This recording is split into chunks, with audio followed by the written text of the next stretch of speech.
Hey guys, welcome back to We're Talking Movies. My name's Kate. I'm joined by my friend Andrew, and this is our review for Halloween from 2007. Andrew, before we really get into our pros and cons of this movie, I have to ask, for you as a fan of the Halloween franchise, where does this movie sit with you? That's a very good question because, as we'll get into, I'm not a huge fan of the Rob Zombie Halloweens for reasons, again, we'll talk about how later. But compared to the absolute doldrums of this franchise, and by that I mean Resurrection and Curse of Michael Myers, makes this movie look like a masterpiece. Understood. I get what you're saying. So, in terms of what I think this movie does really well, at least what I think Rob Zombie did really well with this movie, I give him credit for the casting in this movie. I think Rob did a great job casting, and overall, I really like the performances in the movie. One performance in particular that I think stands out is Malcolm McDowell as Dr. Loomis. And I know that this is something that has been, debated over the years. They don't like this version of the character, or some people do. And while I have my issues with this version of the character, and there are things that I do like Malcolm's performance overall. Yeah, and that's actually one of my biggest pros with this movie is, again, we'll get into whether or not this actually should have been shown in the first place and the cons, but I actually really like the interactions between Dr. Loomis and young Michael Myers in this because Loomis clearly is trying to help Michael. He clearly does want to help the very disturbed kid. He kind of acts sort of grandfatherly towards him, and you definitely see Michael is responding. One of those things like, oh, I finally have an adult in my life who actually wants to help me. But then you gradually see their relationship kind of fall apart over time as Michael continues to be institutionalized and kind of retracts into his shell and stays there. And Loomis eventually reaches a point where it's like, I've been trying to help you for so many years and I'm not getting anywhere. I have to move on. It does flesh out the one thing in the Halloween franchise that I think did need fleshing out, which is the relationship between Loomis and Michael, and I actually really do like that. I do as well. And yeah, like you said, it really adds to their dynamic. And again, Malcolm McDowell is pretty great. But also, when I look at some of the other performances regarding Scout Taylor Compton's performance as Laurie, I still do prefer Jamie Lee Curtis's performance. Her performance as Laurie will always be iconic, but I really like what Scout brings to the role of Laurie. And I think that she does a great job not really mimicking what Jamie Lee did in the original, but she does a great job portraying the side that just seems so innocent. I agree on that one. I definitely think Jamie Lee Curtis was more of just your standard, nice girl next door. Scout, I think, fits the time period of the girl next door when this movie came out, whereas Jamie Lee Curtis fits the girl next door archetype when the original came out. Those are two very different presentations of the girl next door trope, I think is the best way. Yeah, and I think aside from Scout, I also look at the performances of Christina Klebb and also Danielle Harris as Linda and Annie. Those were performances that I thought were pretty good in the film, especially Danielle Harris. I thought that she was definitely perfect for the role of Annie. No, I completely agree. Though I need to highlight actually my favorite performance in this movie. I have to give shout outs to Tyler Mane as adult Michael Myers in this. Now, Michael Myers, as we all know, is a silent protagonist, and we're not going to talk about the times that he did talk. Tyler Mane does a phenomenal job at making Michael seem really intimidating in this movie. And partially because the man is 6'8". He is not a small man. That is a big boy right there. But he also does really good physical acting. Like he has a very strong, intimidating presence. He's got a very strong stance. He always looks like he's ready to lash out and kill at a moment's notice. And that's why I needed to highlight it because it's a very good physical performance and Mane was a great choice because again, plus holy crap, he's 6'8" and he's jacked too. If you've ever seen pictures of him out of costume. Yeah, Tyler Mane definitely does a great job, and I'll get into that again later on. But two other performances that I do want to bring up before we move on is I actually really do like Sherry Moon Zombie in this movie. And one performance that I feel doesn't get enough credit in this movie is definitely Brad Dourif as Sheriff Brackett. Yeah, I'll give you that. I think Brad Dourif definitely fits into the category of actors who I don't think gets enough love, but always does a very good performance whenever they are in a film. And Sherry Moon, I know she gets a lot of crap because her husband, cast her in all of his movies, but I do think she is very much a solid actress in the horror realm. Yeah, agreed. But back to just the portrayal of Michael Myers in this movie, that is definitely a pro for me in this movie. I would argue that this is one of the scariest depictions of Michael in the entire franchise. Michael in the movie, I think, is just intense as hell, and the movie does such a great job portraying him as this sort of unstoppable force. Like you said earlier, he's 6'8", 6'9" at least. And I know that there's been a lot of debate that he's too big, and well, I kind of get what they're going for. I still like it, and I think that the movie does such a great job portraying him as this incredibly terrifying figure. So that's something I give the movie a lot of praise for. Do people actually complain that he's too big? That is one of the most ridiculous things I've heard in a long time. Well, one other thing that I do like about the portrayal of Michael in this movie, I actually do appreciate the more realistic portrayal of the character. I like how he's not more supernatural like he's been in some of the other movies. That was one of our pros with Halloween 2018, how they made him a lot more of a realistic killer. So that was something that I kind of appreciated more about this movie as well. Yeah, I definitely agree. And again, he's human, but he's super vicious too. So he's thus pretty scary too. Yeah, and I think aside from that, one other pro that I do have with the movie, I'm not sure if you do, but I actually do enjoy the cinematography in this movie. I think it does such a great job capturing both the eeriness and depressing nature of this version of Haddonfield. And I think that from a visual perspective, I would say it's one of Rob Zombie's best looking movies. I agree, though not fully. I think there is some very nice shots in this movie. Like I think the first time they do the classic Michael standing off in the distance, that classic shape shot. I think those are very good.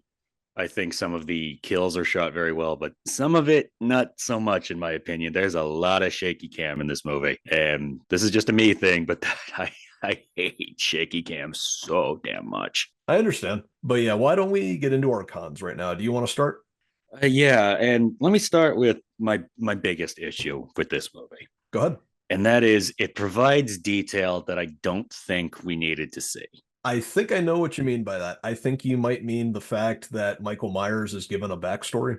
Exactly, because in my opinion, a huge part of what makes Michael Myers is the fact that in the original movie, his motivations is never revealed. He kills because that's all he knows. He is a rage-filled monster. And here they give Michael this very generic serial killer backstory. Oh, he comes from a broken home, he comes from a broken family. It takes away from Michael Myers' mystique, and as a result, it does make him less scary. Now it is made up for it by Tyler Maine's performance, in my opinion. He is still scary in this movie with his physical presence, but it really just takes away from Michael as a character, in my opinion, is them giving him, oh, this is exactly why he's like why he is. Mystery is scary, in my opinion. This is a time where they should have just left the mystery there. Well, and I can see what they were going for. Maybe the idea was that they were trying to humanize Michael as a character more. But personally, my issue with that is I thought his whole thing was that he was possessed by evil. I think Dr. Loomis even mentions in the previous movies, the whole idea is that Michael is basically devoid of humanity. There's nothing left in him. And, personally, I'm fine with that because the whole idea is, of him being possessed by evil. For me, that's enough. That's all I really need to know. That's enough for me to believe him as who he is. Yeah, because not to compare Michael to somebody else, but another horror movie villain that's on the Mount Rushmore, Freddy Krueger. For a long time, Freddy's entire backstory was he was a child killer who was killed by the parents of the kids he killed in an act of vengeance. For a long time, that was his entire backstory.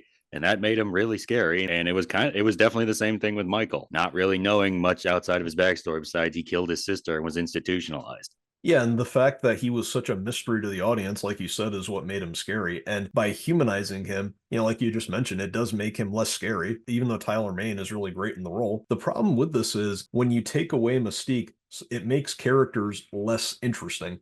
Exactly. Yeah. But aside from giving Michael a backstory, I think what could have been explored a little bit more if they desperately wanted to include a backstory, I think they could have spent more time fleshing out the relationship between Michael and Dr. Loomis. We did see a decent amount of that when they were in the institution together, but I think we could have seen a little bit more of that. I think that could have been more fun to explore. Yeah, I think that would have been definitely the better choice. I think best way would have done it is keep the opening scene maybe the same with Michael killing his sister and maybe the sister's boyfriend and the stepfather too, but don't do the 30 minutes before that too, and then spend that time sort of fleshing out more of the relationship between Loomis and Michael that we did see a little bit of. Like I mentioned in the pros, we do kind of see the relationship fall apart a little bit, but maybe explore that a little bit more.